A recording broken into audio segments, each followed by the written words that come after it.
Good morning बच्चों आज मैं आपको एक क्वेश्चन है जिसका एक टॉपिक है how to calculate the capital ratio. Capital ratio पहले आ चुकी है जिसके अंदर आपने कैपिटल रेशियो कैलकुलेट किया। देखना इस तरह के क्वेश्चन में कैपिटल रेशियो कैसे कैलकुलेट करते हैं।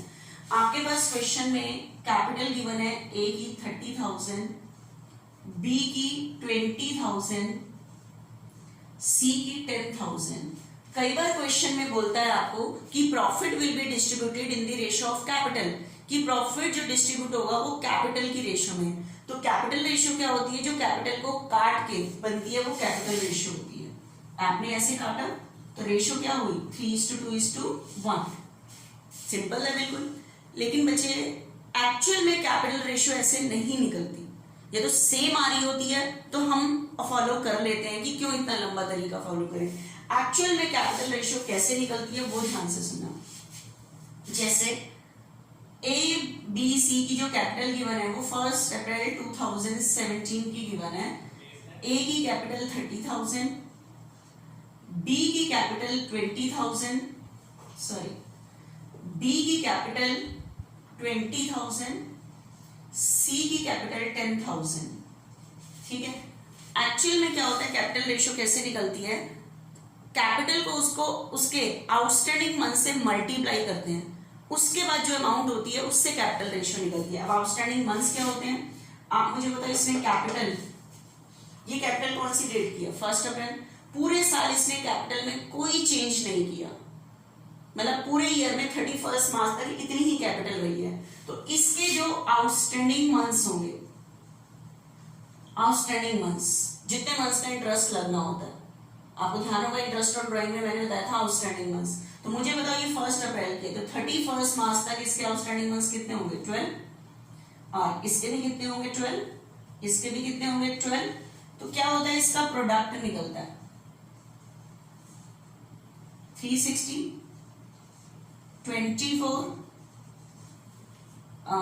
कैपिटल को इसके आउटस्टैंडिंग मंथ से मल्टीप्लाई करके जो प्रोडक्ट आता है, अमाउंट आती है, इसको काट के जो रेशियो बनती है that is called ratio of capital.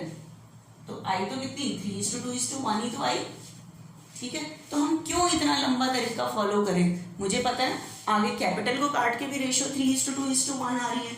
अगर मैं इसको काटती हूं तब भी तो 3:2:1 आती है। तो मैं क्यों इतना लंबा मेथड फॉलो करूं कि सीधा ही हम काट लेते हैं। बच्चे ये आंसर तब तो सेम आता है कि अगर पार्टनर की सिर्फ 1 अप्रैल की कैपिटल दी हुई है और कैपिटल में उसने कोई चेंज नहीं किया। लेकिन अगर उसने एडिशनल कैपिटल और लगाई है या परमानेंट उसने निकाले हैं तो आउटस्टैंडिंग मंथ्स में डिफरेंस आ जाता है, जिसकी वजह से कैपिटल रेशियो में यहाँ की और यहाँ के में डिफरेंस आ जाता है। तो ध्यान रखना, अगर शुरू की कैपिटल इतनी और पूरे साल कोई कैपिटल में चेंज नहीं है तब तो ऐसे निकाल सकते हैं डायरेक्ट, ऐसे करने की जरूरत नहीं है। लेकिन अगर उसने कैपिटल में चेंज किया है तो उसके अकॉर्डिंग आपको आउटस्टैंडिंग मंथ से मल्टीप्लाई करके ही जो अमाउंट आएगी वो आपको कैपिटल रेशियो निकालनी पड़ेगी उसके अकॉर्डिंग। ठीक है, देखना ध्यान से।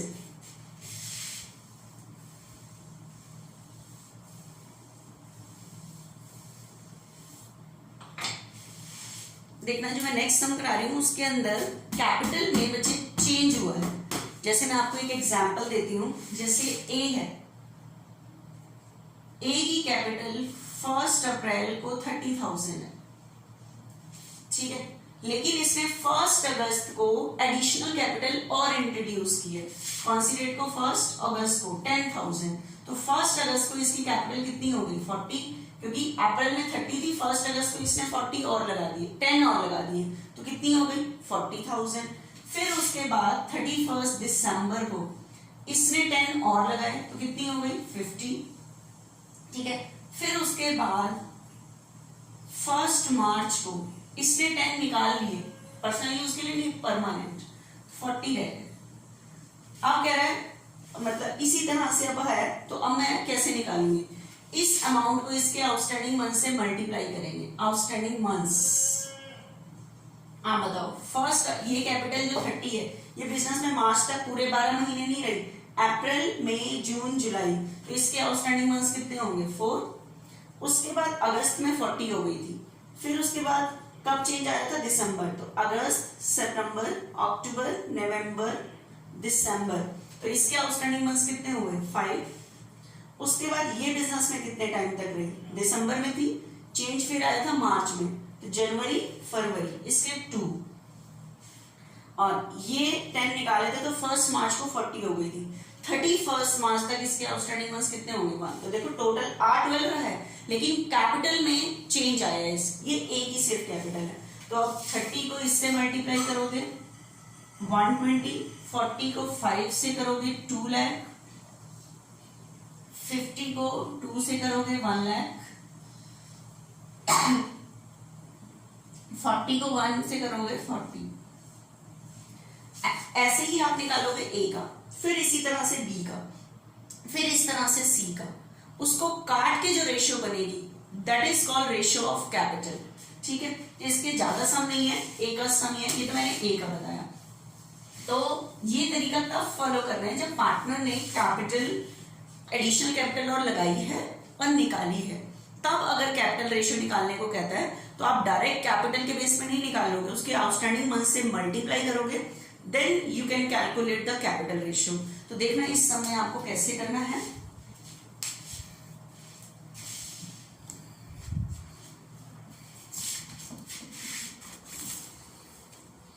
बिल्कुल ध्यान से देखना।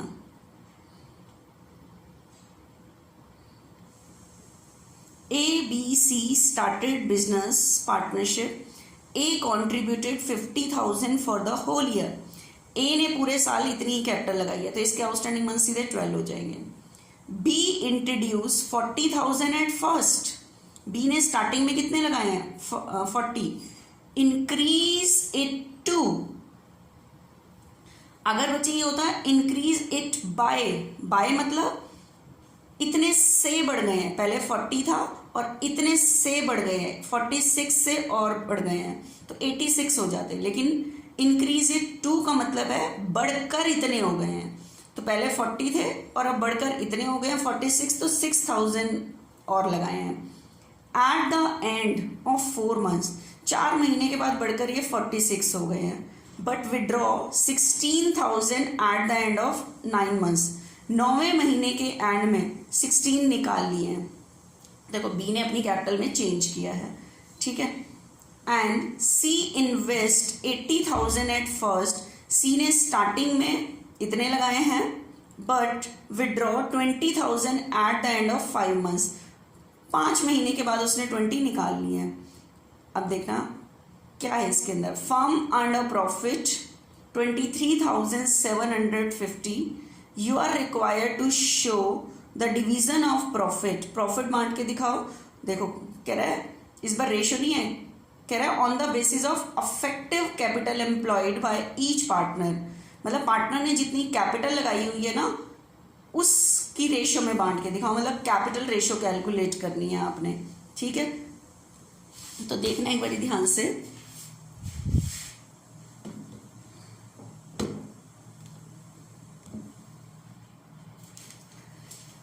बच्चे आपको इस क्वेश्चन में प्रॉफिट गिवन है, लेकिन उसने कहा है प्रॉफिट डिवाइड करके दिखाओ, तो एप्रोप्रिएशन अकाउंट बनाना है, लेकिन प्रॉफिट शेयरिंग रेशियो नहीं गिवन होती तो मैं इक्वल डिस्ट्रीब्यूट करती, क्योंकि रूल के according in the absence of partnership deed profit will be distributed equally. लेकिन आपके पास सिस्टम क्वेश्चन में गिवन है कि अफेक्टिव कैपिटल एम्प्लॉयड, मतलब जितनी पार्टनर ने कैपिटल लगाई है उस रेशियो में, मतलब you have to calculate the capital ratio firstly, ठीक है। तो आपको कैपिटल रेशियो कैलकुलेट करनी है, तो देखना पहले कैपिटल रेशियो ही कैलकुलेट करती हूँ। ए की कैपिटल है बच्चे 50,000 लगाई है उसने, but for the whole year, पूरे साल, और कोई चेंज ही नहीं किया, तो इसके आउटस्टैंडिंग मंथ्स कितने हो जाएंगे 12, तो इसकी तो सीधा सीधा कैपिटल निकल के आई 6। अब मैं लगाती हूँ बच्चे बी की, ठीक है। बिल्कुल ध्यान से देखना कि मैं इसकी कैसे कैलकुलेट कर रही हूँ, क्योंकि इसकी कैपिटल में बच्चे चेंज आया है।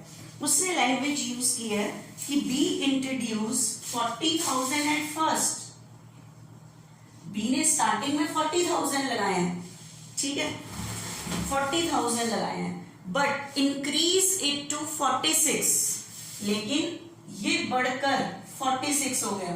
अगर ये कहता है इंक्रीज बाय 46, इंक्रीज बाय का मतलब इतने से बढ़ गया है, 40 था, 46 से बढ़ गया तो ये 86 हो जाता, लेकिन इंक्रीज 2 मतलब बढ़कर इतना हो गया, मतलब 6 से बढ़ा है। Eight the end of 4 months, 4 महीने के बाद ही बढ़कर 46 हो गया।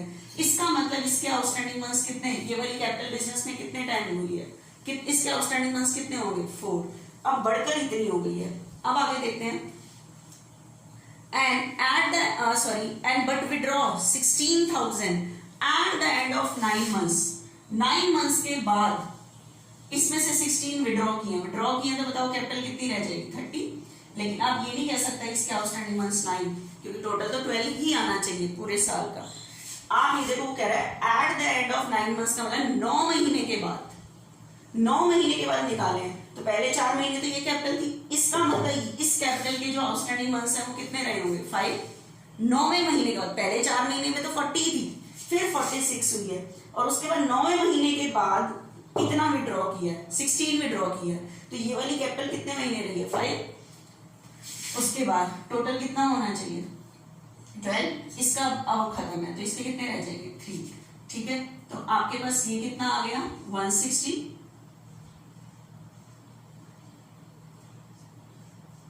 230 एंड 90। ठीक है, तो आपने ये किसकी कैपिटल का किया, बी का, 160, 230 और 90, इसका टोटल आपके पास आ रहा है बच्चे 480, ये हो गया। इसी तरह से अब मैं किसका करती हूँ, सी का। बच्चे अगर एक बी ने इतनी कैप चेंज ना किया होता, सी ने ना किया होता, तो मैं स्टार्टिंग वाली कैपिटल के बेस पे ही रेशियो निकाल लेती, 12 से मल्टीप्लाई करने की जरूरत नहीं थी अगर सबका सेम होता। ठीक है, लेकिन यहाँ चेंज आ रहा है जिसकी वजह से मुझे कैपिटल रेशियो निकालने का ये मेथड फॉलो करना पड़ रहा है। आपको कह रहा है सी इन्वेस्ट 80,000 एट फर्स्ट, सी ने स्टार्टिंग में 80 इन्वेस्ट किए हैं, but withdraw 20,000 at the end of 5 months, 5 महीने के बाद इसने 20 निकाले हैं, तो कितने रह गए 60, कितने मंथ्स के बाद 5। ठीक है, और कुछ नहीं का, तो टोटल 12 होना चाहिए, तो ये कैपिटल बिजनेस में कितने टाइम तक रही है 7 मंथ्स। ठीक है, तो 4 लाख 420, तो टोटल आ रहा है 820। अब जो ये इनकी कैपिटल 1 2 3, इसको काट के जो रेशियो बनेगी that is called ratio of capital A B C. A की कैपिटल 6 लाख, बी की कैपिटल 480, सी की कैपिटल 820, सी की कैपिटल कितनी 820। इसको काट के 6 लाख 480 और 820 को काट के जो रेशियो बन रही है हमारे पास, ठीक है, इसको काट के हमारी रेशियो बन रही है 30:24:41। ठीक है, 30:24:41 ये रेशियो निकली है। अब कह रहा है प्रॉफिट डिवाइड करके दिखाओ इन दी रेशियो ऑफ कैपिटल, उसने वर्ड यूज किया कैपिटल एम्प्लॉयड, मतलब कैपिटल एम्प्लॉयड मतलब कैपिटल इन्वेस्टेड, जितनी पार्टनर ने कैपिटल लगाई है। प्रॉफिट डिवाइड करके दिखाओ, मतलब आपको क्या बनाना पड़ेगा, profit and loss appropriation account, profit and loss appropriation account बनाना पड़ेगा। डेट जरूर लिख दिया करो फॉर द ईयर एंडिंग, जैसे चल रहा होता है हमारा। ठीक है, तो अब बताओ क्वेश्चन में प्रॉफिट कितना गिवन है बच्चा, आपके पास क्वेश्चन में प्रॉफिट गिवन है 23,750, तो by profit and loss account 23,750, ना क्वेश्चन में इंटरेस्ट है ना सैलरी ना कमीशन, ऐसे डिवाइड ही करना है, ना इंटरेस्ट ऑन ड्राइंग है। 23,750 23,750, ठीक है, तो 2 profit transfer to partners capital account. ठीक है, ए बी सी किस रेशो में डिस्ट्रीब्यूट करेंगे 30:24:41, तो ये जो है इसको इस रेशो में डिवाइड करेंगे कि ए का कैसे 23,750। ठीक है, इसका टोटल आपको पता है, ये टोटल हमारे पास आ रहा है 95। हाँ भाई, इसका टोटल हमारे पास कितना है 95 है, तो 30/95, बी का 23,750 का कितना 24/95 और सी का कितना 41 बाय 23,750 का कितना 41/95। जैसे रेशियो सिंपल थी, ये थोड़ी सी बड़ी रेशियो है, उसके अकॉर्डिंग कैलकुलेट करोगे तो ये डिवाइड कर लेना है, उसके अकॉर्डिंग काट लेना है। ये आपके पास आ रहा है 75, ये आ रहा है 6000 और ये आ रहा है 10,250। ठीक है बच्चे, तो ये हमारा जो टॉपिक फिनिश हुआ है, कैपिटल रेशियो का फिनिश हुआ है। तो कैपिटल रेशियो इस तरह से तभी कैलकुलेट करनी है जब आपके पास क्वेश्चन में कैपिटल में चेंज आता है, otherwise capital simple ratio simple तरीका जो पहले बताया हुआ था बिल्कुल वैसे ही करना है। इसका सिर्फ एक ही सम था। कल से अब हम नेक्स्ट टॉपिक स्टार्ट करेंगे।